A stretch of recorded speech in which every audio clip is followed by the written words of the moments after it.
జీవితంలో కొన్నిసార్లు కొంతమంది మనకు వ్యతిరేకంగా నిలబడ్డప్పుడు, కొన్ని పనులు మనకు వ్యతిరేకంగా జరుగుతున్నప్పుడు మనం భయపడటం, బాధపడటం, ఆందోళన చెందడం సహజం. ఇంకొన్ని సందర్భాల్లో ఎవరు ఆ పనులు చేస్తున్నారో, ఎవరు ఆ పనులకు పూనుకుంటున్నారో వాళ్ళ మీద కోపం తెచ్చుకోవడం, దాన్ని పగగా మార్చుకోవడం, ద్వేషంగా మార్చుకోవడం కూడా జరుగుతూ ఉంటుంది. అయితే దేవుని పిల్లలంగా మనము ఇలాంటి పరిస్థితులలో కలిగి ఉండాల్సిన ప్రవర్తన ఏంటి? ఏది దేవునికి ఇష్టమైన ప్రవర్తన? మనం ఎలా ఉండాలని దేవుడు కోరుతున్నాడు? ఇలాంటి పరిస్థితులు మన జీవితంలో ఎదురైనప్పుడు దేవుడు ఏం చేస్తాడు? దేవుడు ఆ కార్యం చేస్తాడు కనుక మనం ఎలా నడుచుకోవాలి అనేది ఈ భాగంలో నేర్చుకోవడానికి ప్రయత్నం చేద్దాం. కీడును మేలుగా మార్చువాడైన యేసుక్రీస్తు వారి నామంలో ప్రియులైన మీకందరికీ శుభాభివందనాలు తెలియజేస్తూ మరొకసారి దేవుని వాక్య ధ్యానం కొరకు ప్రేమతో ఆహ్వానిస్తూ ఉన్నాను. అందరూ బాగున్నారా? దినవృత్తాంతంలో 2వ గ్రంథాన్ని మనం ధ్యానం చేస్తూ 16వ అధ్యాయం మొదటి 5 వచనాలు పూర్తి చేశాం.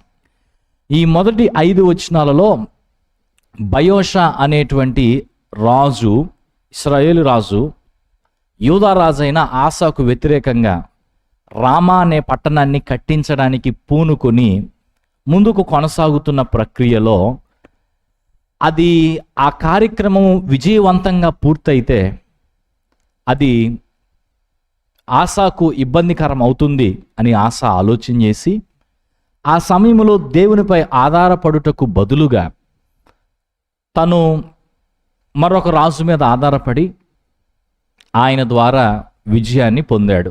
అంటే మొత్తానికి ఈ పని ప్రారంభించినటువంటి బయోషా పూర్తి చేయకుండానే వెళ్ళిపోయాడు. పూర్తి చేయకుండా వెళ్ళిపోయిన తర్వాత ఆసా ఏం చేశాడో చూద్దాం రండి. దినవృత్తాంతంలో 2వ గ్రంథం 16వ అధ్యాయం 6వ వచనం. అప్పుడు రాజైన ఆసా యూదా వారిని అందరినీ సమకూర్చెను. వీరు పోయి బయోషా కట్టించుచుండిన రామా పట్టణపు రాళ్లను, దూలములను తీసుకొని వచ్చిరి. వాటితో ఆసా గెబను, మిస్పాను ప్రాకారపురములుగా కట్టించెను.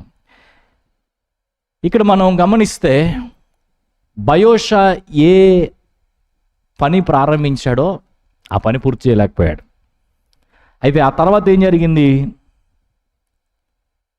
యూదా వారిని అందరినీ ఆసా సమకూర్చిన తర్వాత వీళ్ళు రామా అనే పట్టణానికి వెళ్ళి ఆ రామా అనే ప్రాంతాన్ని కట్టిస్తూ, బయోషా కట్టిస్తున్నటువంటి సమయంలో అక్కడ ఏ రాళ్ళు ఉపయోగించాడో, దాని కొరకు ఏ దూలములను సిద్ధపరిచాడో వాటిని వీళ్ళు మోసుకొని వచ్చేసారు. అక్కడ ఉండకుండా వాటిని తీసుకెళ్ళి ఆసా ఏం చేశాడంటే గెబా, మిస్పా అనేటువంటి 2 పట్టణాలను ప్రాకారము కలిగినటువంటి పట్టణాలుగా ఆయన కట్టించడము జరిగింది. బయోషా అనే ఈ రాజు ఏ రాళ్లను ఉపయోగించి రామాను కట్టించాలనుకున్నాడో అవే రాళ్ళు ఆయన ఆ పని విడిచిపెట్టి వెళ్ళిపోయిన తర్వాత గెబా, మిస్పా అనే ప్రాంతాలు కట్టించబడ్డానికి, ఇంకో రకంగా చెప్పాలంటే యూదా దేశాన్ని బలపరచడానికి ఉపయోగపడ్డాయి. ఈ మాటలు వింటున్న ప్రియ సహోదరి, సహోదరుడా, ఏ వ్యక్తి నీ జీవితంలో వ్యతిరేకంగా నిలబడుతున్నాడో, ఎవరు నీ మీద రాళ్ళు విసురుతున్నారో, ఎవరు నీకు వ్యతిరేకంగా అడ్డుగోడ కట్టేశారో వాళ్ళను చూసి, వాళ్ళను బట్టి కోపం తెచ్చుకోవద్దు. ఎందుకో చెప్పనా?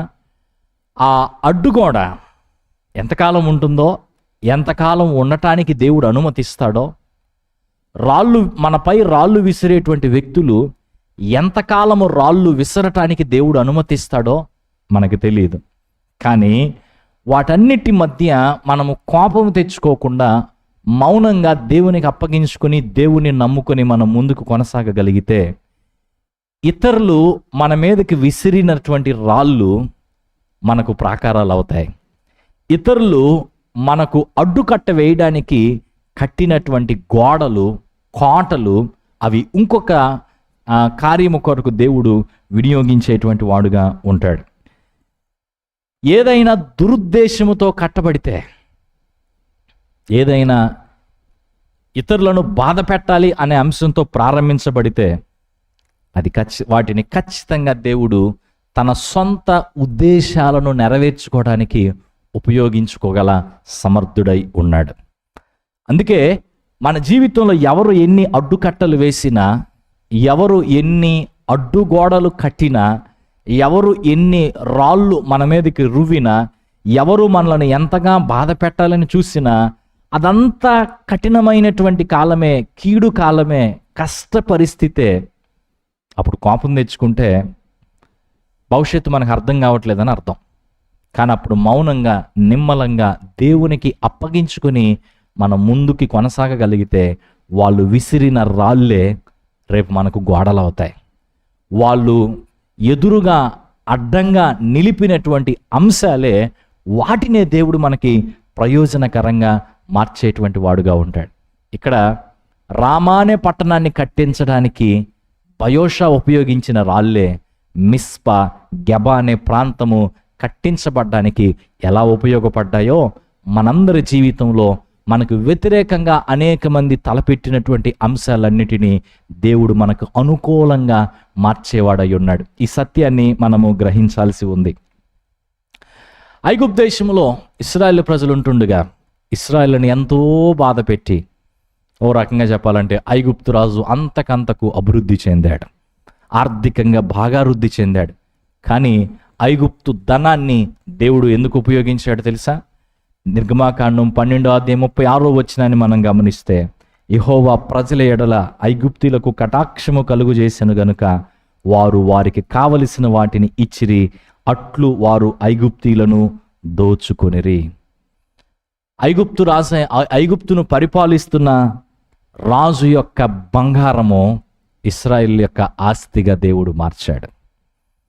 ఐగుప్తు రాజు ఇశ్రాయేలుని ఎంతో బాధ పెట్టి, ఎంతో బానిసత్వానికి లోను చేసి, వాళ్ళ పిల్లలను చంపేసి కొన్ని సంవత్సరాల పాటు వేధించాడు. అంతా కీడే. కానీ అంతగా వారిని బాధ పెట్టి, వారిని కష్టపెట్టినప్పటికీ, ఒక రకంగా వారి జీతాన్ని తగ్గించేసినట్టుగా, అసలేమి జీతం ఇవ్వకుండా వారి విషయంలో ప్రవర్తించినప్పటికీ దేవుడు దాన్ని ఎలా మార్చాడో చూడండి.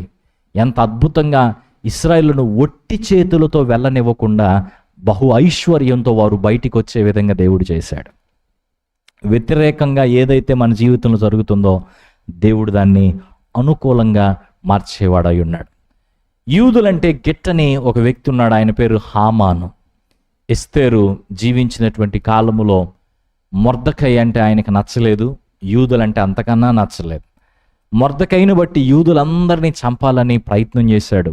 అందులో భాగంగా మొర్దెకైని తాను చంపటానికి ఒక ఉరికొయ్యను సిద్ధం చేసి పెట్టాడు. మొర్దెకై జీవితంలో అదొక అడ్డుగోడే. మొర్దెకై మీద వేయబడిన ఒక బండ, రాయి అనుకోవాలి. అయితే అది ఎలా ఉపయోగపడింది? దేవుడు దాన్ని ఏ విధంగా ఉపయోగించాడు, ఏ విధంగా వాడుకున్నాడు, తన కార్యాలను ఆయన ఏ విధంగా నెరవేర్చుకున్నాడు అని మనం ఆలోచన చేస్తే, ఎస్తేరు గ్రంథం 7:10 ఇలా చెప్పబడింది. కాగా హామాను మొర్దెకైకి సిద్ధము చేసిన ఉరికొయ్య మీద వారు అతనినే ఉరి తీసిరి, అప్పుడు రాజు యొక్క ఆగ్రహము చల్లారెను. మొర్దెకై కోసము ఉరికొయ్యను సిద్ధం చేసుకున్నటువంటి హామాను ఆయనే ఎక్కాల్సి వచ్చింది ఆ ఉరికొయ్య. ఓ రకంగా చెప్పాలంటే ఈయన మీద వేయబడినటువంటి ఆ రాయి, లేదా ఈయనను చంపడానికి చేసిన ప్రయత్నము, వాళ్ళు తీసుకున్న గుంటలో వాళ్ళే పడ్డారన్నట్టు దేవుడు తిరిగి వాళ్ళ మీదకే రప్పించాడు. ఈ మాటలు వింటున్న ప్రియ సహోదరి సహోదరుడా, ఎవరైతే నీకు అడ్డుగోడలు కడుతున్నారో, ఎవరైతే నీ మీద రాళ్ళు విసురుతున్నారో, వాళ్ళ మీద కోపం పెంచుకొని నీ ఆరోగ్యాన్ని పాడు చేసుకోవద్దు. వారి మీద కోపం పెంచుకొని వారితో తగాదలకు వెళ్ళి వారితో జగడాన్ని పెట్టుకొని నీ శక్తిని కోల్పోవద్దు, నీ శక్తిని వ్యర్థం చేసుకోవద్దు. దానికి బదులుగా దేవునికి దాన్ని అప్పచెప్తే, యోసేపు అంటున్నాడు ఆదికాండం 50:20 మీరు నాకు కీడు చేయనుద్దేశించితిరి గాని నేటి దినమున జరుగుచున్నట్టు అనగా బహు ప్రజలను బ్రతికించినట్లుగా అది మేలుకే దేవుడు ఉద్దేశించెను. మన పట్ల ఎవరైనా కీడు చేయటానికి ప్రయత్నం చేసినప్పటికీ మనం ఆరాధిస్తున్న దేవుడు, అన్నీ ఎరిగిన దేవుడు, అన్నీ చూస్తున్న దేవుడు, ఆయన దాన్ని మేలుగా మారుస్తాడు. ఇప్పటి వరకు మన జీవితాల్లో ఖచ్చితంగా మనం అందరం ఈ అనుభవం గుండా వెళ్ళుంటాం. కొంతమంది మీద కోపం తెచ్చుకొని ఉంటాం, మరి ముఖ్యంగా మనకు వ్యతిరేకంగా ప్రవర్తిస్తున్న వారి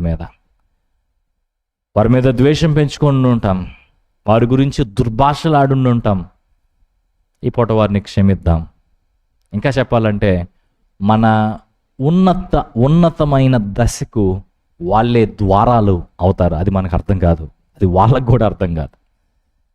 దేవుడు వారు మాట్లాడినటువంటి దుర్భాషలనే, వారు మన మీద మోపినటువంటి నిందలనే, వారు మన విషయంలో కలిగించినటువంటి అవమానాన్నే మన హెచ్చింపుకు ఘనతకు ద్వారాలుగా మారుస్తాడు.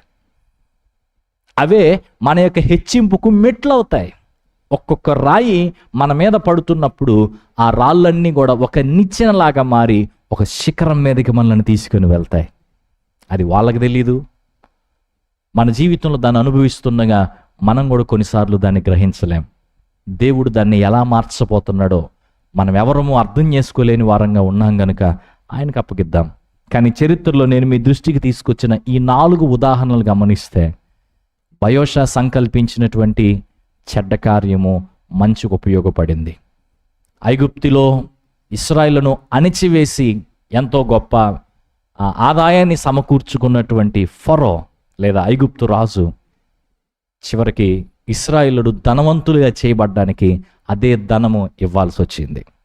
3 మొర్దెకైను చంపడానికి ఉరికొయ్యను సిద్ధం చేసుకున్నటువంటి హామాను అదే కొయ్య మీద తాను ఉరి తీయబడాల్సినటువంటి పరిస్థితి వచ్చింది.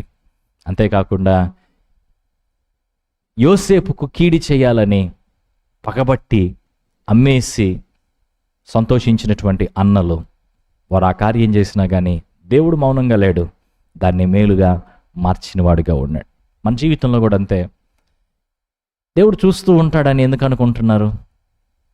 మనుషులు వాళ్ళ యొక్క గర్వాన్ని బట్టి విర్రవీగి మాట్లాడుతున్నప్పుడు, దురుద్దేశాలతో నిందలు మోపుతున్నప్పుడు, అవమానపరుస్తున్నప్పుడు, నాకు ఎదురు లేదు తిరుగులేదు అన్నట్టుగా ప్రవర్తిస్తున్నప్పుడు దేవుడు ఎందుకు చూస్తూ ఉంటాడని అనుకుంటున్నారు?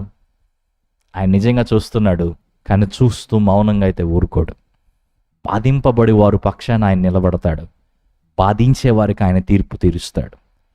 ప్రతి ఒక్కరికి మేలు చేసే దేవుడు ఆయన, వాని క్రియలు చొప్పున ప్రతిఫలం ఇచ్చే దేవుడు ఆయన. నీ విషయంలో కూడా దేవుడు ఖచ్చితంగా మేలు చేస్తాడు. తొందరపడద్దు. నువ్వు తొందరపడ్డావంటే, తొందరపడి ఈ విధంగా ప్రవర్తించావంటే అది నీ జీవితంలోనే ఒక మచ్చగా మిగిలిపోతుంది. రేపటి రోజున అయ్యో నేను ఎందుకు అలా ప్రవర్తించానని పునర్విమర్శ చేసుకున్నా కానీ బాధపడటం తప్ప చేయగలిగింది ఏమీ లేదు. సో అదొక రిగ్రెట్ లాగా మన జీవితం నుండి పోదు. అదొక అవివేకమైన బుద్ధిహీనమైనటువంటి నిర్ణయంగా, చర్యగా మన జీవితంలో మిగిలిపోతుంది. తొందరపడక, సమస్యలు ఎదురవుతున్నా, ఇబ్బందులు ఎదురవుతున్నా, అడ్డుగోడలు ఎదురవుతున్నా, ఎంతోమంది మన మీద రాళ్ళు విసురుతున్నా, ఆ రాళ్లను దేవుడు మనకు మెట్లుగాను నిచ్చెనగాను మనలను ఉన్నతమైన స్థితికి హెచ్చించటానికి ప్రయోజనకరమైన అంశాలుగా మార్చబోతున్న విధానాన్ని గ్రహిస్తూ ఆయనకు అప్పగించుకొని ఆయనకు లోబడి మన జీవితాన్ని కొనసాగించుకుంటూ ద్వారా దీవెన పొందేటువంటి వారమై ఉందాం. పరిశుద్ధుడైన తండ్రి, నీకు స్తోత్రాలు చెల్లిస్తూ ఉన్నాం. ఏదైనా మీరు మా దృష్టికి తీసుకొచ్చిన మాటల కొరకు వందనాలు. నిజమే, మేమందరం మా జీవితాల్లో ఎవరైనా మాకు వ్యతిరేకంగా నిలబడ్డప్పుడు, పనిచేస్తున్నప్పుడు కంగారు పడతాం, ఆందోళన చెందుతాం, కోపం తెచ్చుకుంటాం, వారిని ఏదో ఒకటి చెయ్యాలన్న అభిలాషలో పరుగులు పెడతాం. కానీ ఇదేనో నీ మాటల్లో విన్నట్టుగా మౌనంగా మేము ఉండగలిగితే, నీ ఉద్దేశాలకు చిత్తానికి మేము అప్పగించుకోగలిగితే, మాకు ప్రతికూలంగా ఉన్న వాటిని అనుకూలంగా ఎలా మారుస్తారో, మా నిందలకు, అవమానాలకు ప్రతిగా మా జీవితాల్లో గొప్ప కార్యాలు ఎలా జరిగిస్తారో మాకైతే తెలియదు, కానీ మీరు ఏర్పాటు చేసిన రీతిలో ఆ రీతిగా మమ్మల్ని నడిపిస్తారన్న విశ్వాసము కలిగి, ఆగ్రహం తెచ్చుకోక, తొందరపడి ఏదో ఒక రీతిలో ప్రవర్తించటానికి ప్రయత్నం చేయక, నీకు లోబడి చరిత్రలో మా ఎదుట మీరు ఉంచిన ఉదాహరణలను జ్ఞాపకం చేసుకుంటూ, వారి వారి జీవితాల్లో జరిగిన ఆ సంఘటనలను బట్టి నేటికి మీరు సజీవులని, మా జీవితాల్లో ఉన్నటువంటి కార్యాలు జరిగించగలరని ఆలోచిస్తూ మీకు లోబడి మీ ఉద్దేశాలు నెరవేర్చబడులాగున మేము నిలబడినట్లు సహాయము చేయమని ప్రార్థన చేస్తూ ఉన్నాం. మా జీవితంలో ఎదురయ్యే ప్రతి సమస్యను ఈ కోణంలో గుండా మేము చూడగలుగుటకు మాకు నేర్పండి. మీ ఉద్దేశాలు అర్థం చేసుకునే జ్ఞానం మాకు దయచేయండి. ముఖ్యంగా ఈ దినం ఈ స్థితిలో గుండా ఎవరు వెళ్తున్నారో, ఎవరు తొందరపడుతున్నారో, ఎవరు ఆగ్రహం తెచ్చుకుంటున్నారో, ఎవరు వారి శక్తిని వృధా చేసుకుంటున్నారో వారిని మీరు జ్ఞాపకం చేసుకునండి. వారికి మీరు ఈ అంశాలు జ్ఞాపకం చేయండి. ఎవరైతే దురుద్దేశాలతో ఇతరులను బాధ పెట్టాలని భావిస్తున్నారో వారు బయోషా, ఐగుప్తు రాజు హామాను, యోసేపు సహోదరుల ద్వారా పాఠాన్ని నేర్చుకోగలుగునట్లు సహాయం చేయండి. అవతల వ్యక్తిని మనం ఎంత ఇబ్బంది పెడితే అంత ఎక్కువగా దేవుడు ఆ వ్యక్తిని ఆశీర్వదిస్తాడు, రేపు మనమే సిగ్గుపడాల్సి వస్తుంది అనే ఆ అవగాహన వారిలో మీరు కలుగజేసి మార్పును దయచేయమని ప్రార్థన చేస్తున్నాం. నీ రాజ్య వ్యాప్తిలో ఈ సందేశాలు ప్రయోజనకరంగా ఉన్నట్లు కృప చూపండి. ఎవరి మనస్సును ఈ మాటలు తట్టి లేపుతున్నాయో ప్రతి వ్యక్తి యొక్క హృదయంలోనూ ఈ మాటలు పనిచేసి ఆత్మీయంగా వారు నీ సన్నిధిలో స్థాపించబడుటకు నీ కృప చూపు నడిపించమని ప్రభువును రక్షకుడైన యేసయ్య నామములో ప్రార్థిస్తున్నాం తండ్రి, ఆమేన్. ప్రభు మీకు తోడై ఉండి మీ జీవితాల్లో అడ్డుగా నిలబడినటువంటి ప్రతి అంశాన్ని దేవుడు మేలుగా మారుస్తాడని అవగాహన కలిగి తొందరపడక ఆయనకు అప్పగించుకొని కొనసాగునట్లు సహాయం చేయనుగాక. ఆమేన్.